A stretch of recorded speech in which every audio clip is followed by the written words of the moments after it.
And welcome to episode 2 of Tales from the Bargain Bin. With me again is Mr. Bobby Tucker. How Hello. are you doing this evening, sir? Very good. Thank you. Good. Well, we are here to talk about a game that is very near and dear to my heart. In case this is your first episode, this is Tales from the Bargain Bin, where we talk about those strange games that we received from loved ones on holidays and birthdays and that sort of thing. Those who didn't have the list just kind of went to Walmart or went to, ready for this one as a deep cut, Caldor or Bradley's or department store of choice, went to the video game section and picked something that they thought we would like. And as we said last episode, and Bobby very astutely said, this doesn't mean bad, right? Some of these games for the bargain bin are actually really good.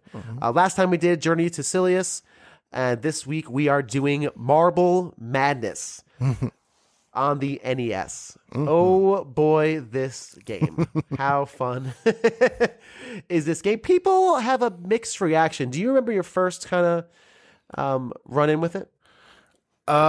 Well, again, this is like a game that I'm not even quite sure where it came from. I don't know. I have no idea. I know it was for you. Definitely wasn't for me. And either you got it as a Christmas or a birthday gift, maybe.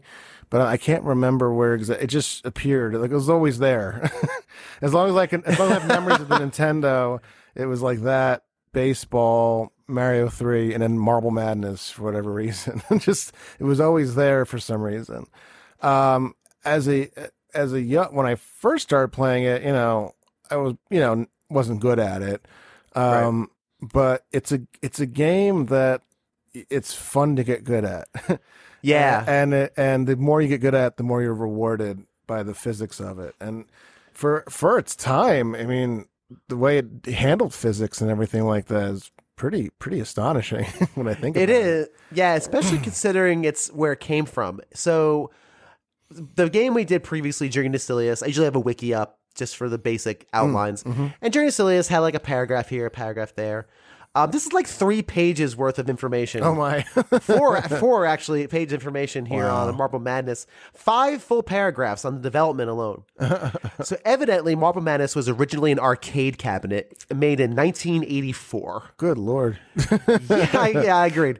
This is that's why if you boot up Marble Madness on the NES, it says 1984 Tengen. Like it says it's 1984 on it. Yeah. I don't know. I cannot find when the port was done. Yeah. Evidently, this is a very innovative game. Yeah. It used a brand new, for the time, Atari system kind of hardware. It was first to be coded in C. Yes, I remember coding in C back at NJIT. My computer science degree. Is that before C++? That was before C++. Wow. C++ is what's called an object-oriented language, where you can do like subroutines and objects and that sort of thing. Hey, programming talk. That's what you get for your patron dollar. That's what you get for your patron dollar. So yeah, and the initial game was played with a trackball, which makes so much more sense. Yeah, it than does. what you get on the NES. Yeah. So it was reportedly based off of the artwork of MC Escher, which makes a lot of sense as well, given kind of how the levels are designed. Yes. The levels are essentially, the way it works is they're all isometric based levels, and you navigate your blue marble, or red if you're playing 2-player. You navigate your blue marble down these different platforms and rails and perils, and the idea is to get your marble to the end before your time is up. Yeah. It's basically the story. It is a very strange game to play with an NES controller because you have to hold down. Let's say you're going down and to the right. You have to hold down and right. Like if you just go right, you're going to kind of go right, but you're isometric. So your marble's going right, but everything's at an angle. Like there's nothing in this game really is going down. Not really. Like nothing in this game goes straight down. Everything is at an angle. Yeah. So if you're old like me and playing it last night to refresh myself, my hands are shaking because I'm constantly going down and right. Yeah, yeah. It's a very strange game, but it's a game that I'm oddly good at.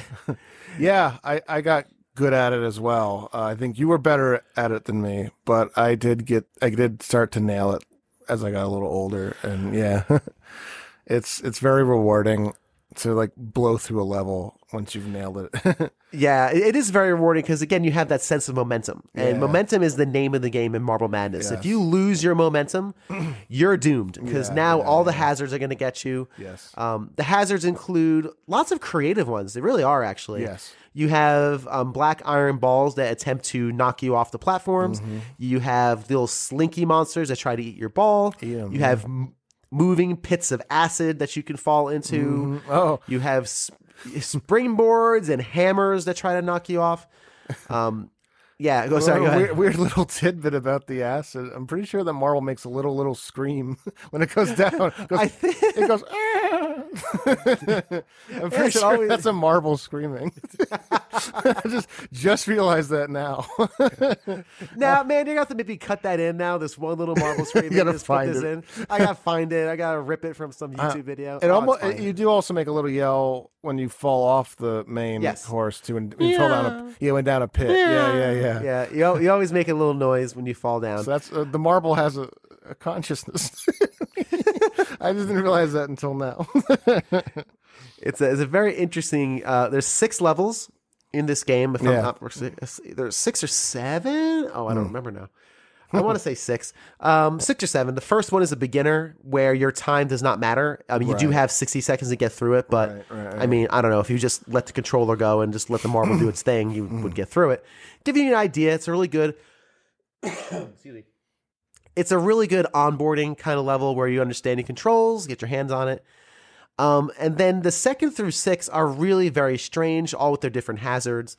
The one that's very standout is the 5th level, which is the silly level. I believe it is indeed called silly. Oh, cool. Because everything is backwards. Yes. That's a hard one. It's really hard. So and this is where novice Marble Madness people will fall short. And I do too. It's really hard. Instead of falling down, you fall up. So if you're going up a hill, you're expecting to, need momentum, need a little speed boost to get up the hill. Yeah. If you're playing in the silly zone, you just fly up that hill because you're going down. The gravity goes up, and gravity is reversed essentially. You go to a section where it has all these little itty bitty balls and monster suckers, so you can smoosh them and get 3 extra seconds on your timer. If you smoosh all the little guys, each one you do get 3 extra. But again, the risk reward is: do I waste time killing every single one of these little doodads? The fun part about that is when you smoosh one of the little green guys, it bleeds. They do. It remains there in a little spot of red blood, which is pretty grisly. Yeah.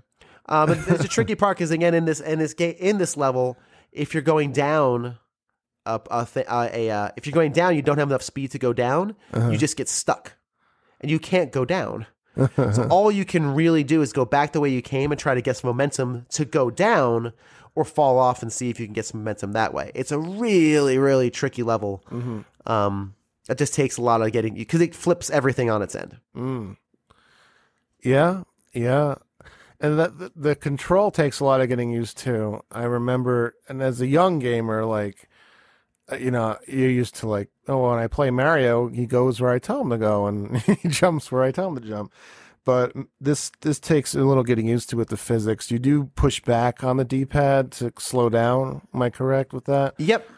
And but what's weird though is like you're just trying, like you're literally bending the D-pad to get it to do certain curves if you're not used to it. And I remember almost physically bending that controller. I want to, if I could ever find the original, like those are probably in the trash somewhere at this point, but man, the original NES controllers we had must have taken a real bending and beating playing this game. And they never, I don't think we ever had one. We maybe had one that broke. I've never snapped any in half. No, not in half. No. Like but the way I was playing it, like you would felt think, like right? I could have. Yes. Yeah. I remember really like working that D-pad just to get around corners and stuff. But once you get the physics down and the flow of the game, you don't bend it as hard. You don't try to shatter your device. No, it's not the point. You're not supposed to do that. That wasn't the point of the game. I was stressing out my controller playing it last night. I was like, oh, come on. The neat thing also too about the levels is whatever time you have left over carries over to the next round. Nice. And then the game will give you an extra 20 seconds or 15 seconds depending on what level you're at. Also, as you're going through, like I said, you can pick up time bonuses via the these little dudes you crush in that fifth level. Also, you can get a magic wand bestowed upon you at some point. I don't know how this happens. I don't know how to trigger it. I honestly think it's random. You can just randomly get a magic wand that stops the game for a second, goes plink, and then you have 10 extra seconds. With those, my best, I wish there was a Twitch back when I was a kid. I have beaten that game with over 90 seconds. Remaining. For sure. Oh yeah, with at least definitely over 80, without a doubt. Because you can get to the last level with 99. Yeah. You really can't. It takes you a minimum 15 seconds to probably get through that. But if you get like a little plink for 10 seconds in that sixth level, then you could absolutely do it with over 90 seconds. I was strained. The last time I played it for about 15 minutes the other day, I think it was yesterday. My first run, I lost at in the sixth level. Second run through, finished it with about 25 seconds left. So I haven't lost it. I promise you, if I spent like an hour on stream just streaming Marble Madness, I'd get my time to around 50 seconds left. No problem. Was this an emulator? Yes. Yeah. Cool. I'm dying to play this. So I just want to see if I still have it. I can make that happen for you, sir. Oh, right. Make that happen. Right. I might have it because you sent me a bunch before, but it might be in the original. It might be in the pile. Pack. Yeah. I would love to play this on an arcade with the trackball. That sounds amazing. Because I had no idea that even existed, and no, I've been to plenty of barcades and arcade museums or self-proclaimed arcade museums, and never came across a Marble Madness cabinet. That must be really hard to find. Yeah, and I bet it has like a really nice analog feel. It's probably also really, really hard with the trackball. Yeah, I mean, it might even be harder actually. Now that I think about it, I played a trackball version of Space Invaders once, and it's tough. It takes some getting used to. Yeah, I can imagine. It's been ported to everything. Evidently, it was also ported to the Game Boy. Nice. There's a Game Boy version. Oh, man. Let me bring this over here. There's a Game Boy version of Marble Madness. Let's scrub through this here. Hang on, I got a commercial here. This is the point where I can just cut this part out. There it is, Marble Madness. 1991 is when it was released on the Game Boy, at least. So I guess you have to assume. And wouldn't you know it, it is just Marble Madness. That's all it is. Yay. Hooray. I think it's less levels, though, to be honest with you, as I'm just kind of scrubbing through this thing here. But, hey, if the dang thing played, like, in 1984, like, on an Atari, I think it can handle... Yeah, I think it can handle the Game Boy. I'm remembering a game much later, it was on the Wii, called Super Monkey Ball, and I wonder if it had any... I wonder if it was ever influenced. Yeah, I wonder.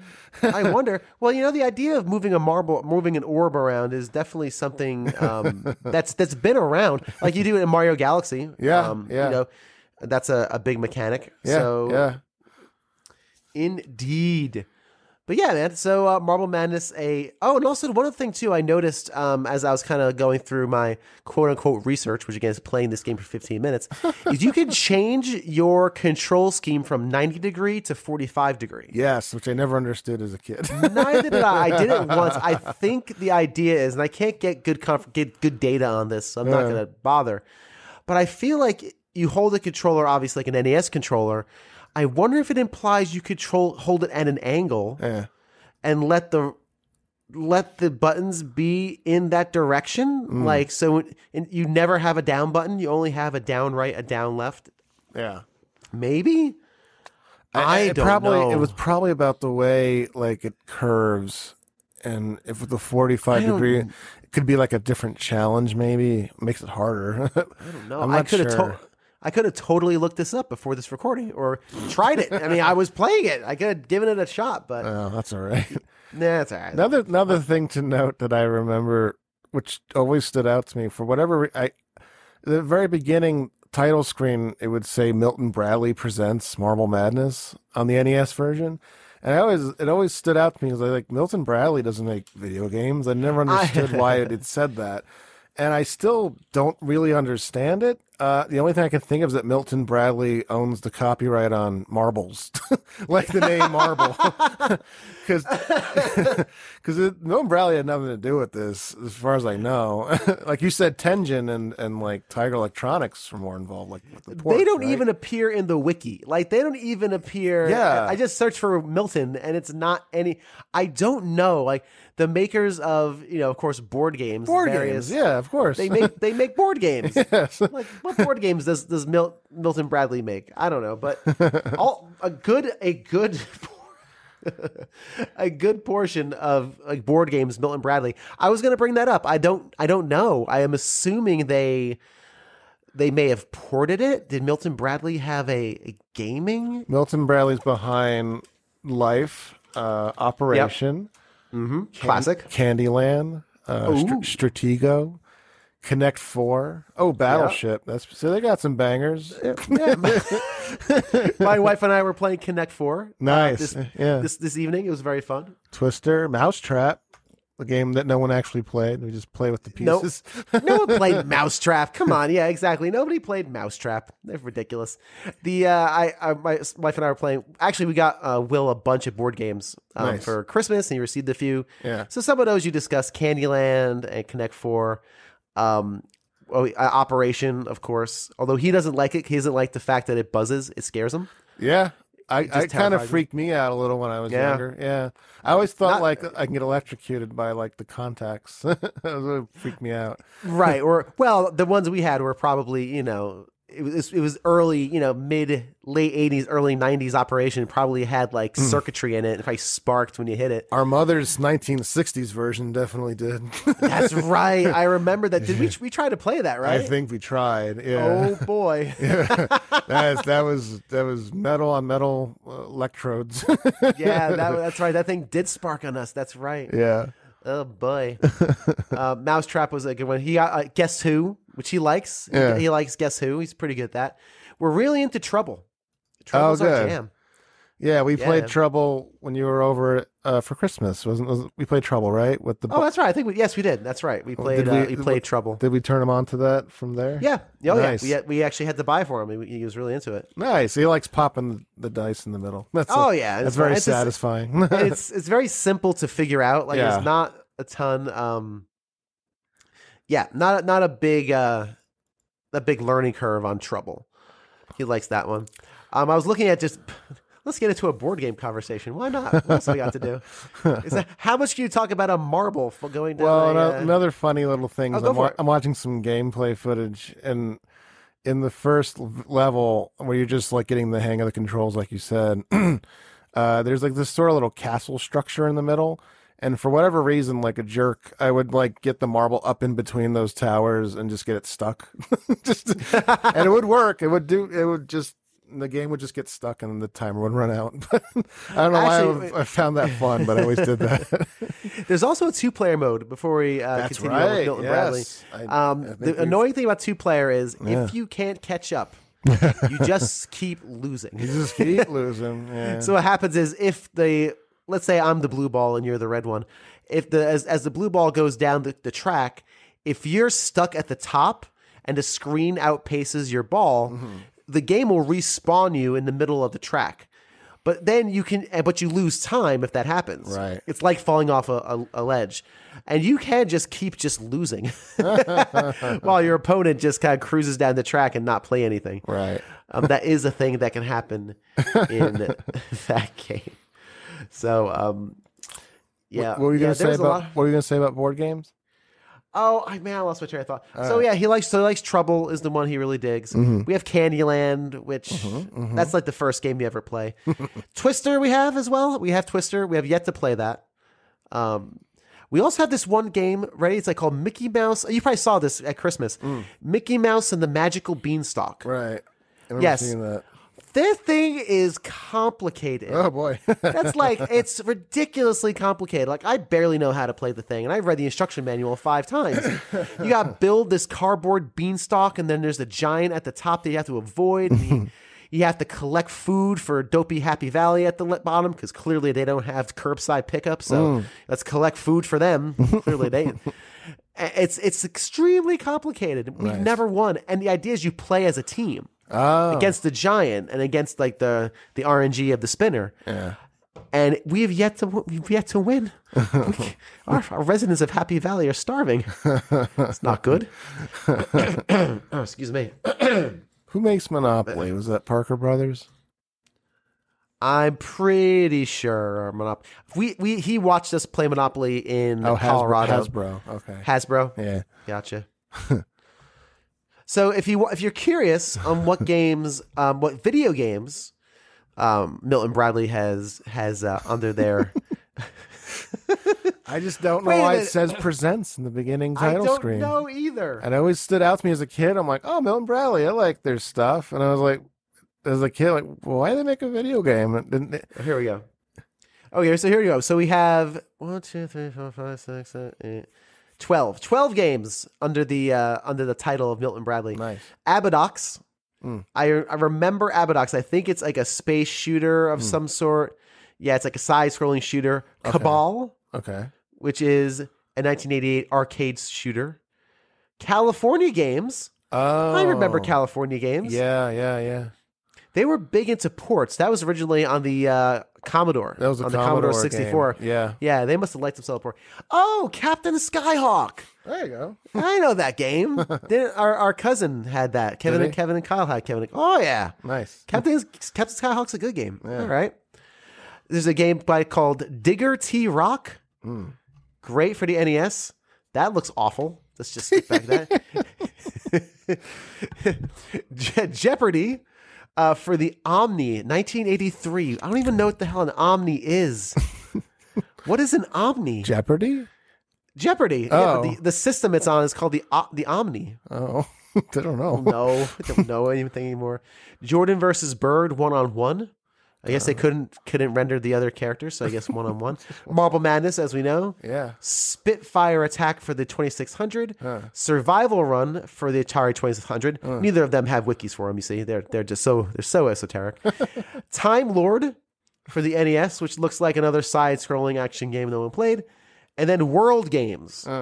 I remember this World Games. World Games. Yeah, it's World Games, but again, it's another port. The cover has a very E Honda-looking person standing over China, and in the lower left-hand corner, a very buff man doing a swan dive in a very tiny Speedo. So, and a bull rider. As a bull rider. Oh, this is all good. So you got China, a swimmer, and then a guy from Spain. That's not the whole world on your cover. You've got another 9/10 of the world you're missing there. But this is so. Yeah, I mean, China's very big, but still. Now I understand. Is it like an the Olympic Omni game? I guess it's intended to be an Olympic Games. Yeah. I can dig deep into the world of World Games. That's all right. Because above the title, you're speaking for all the listeners.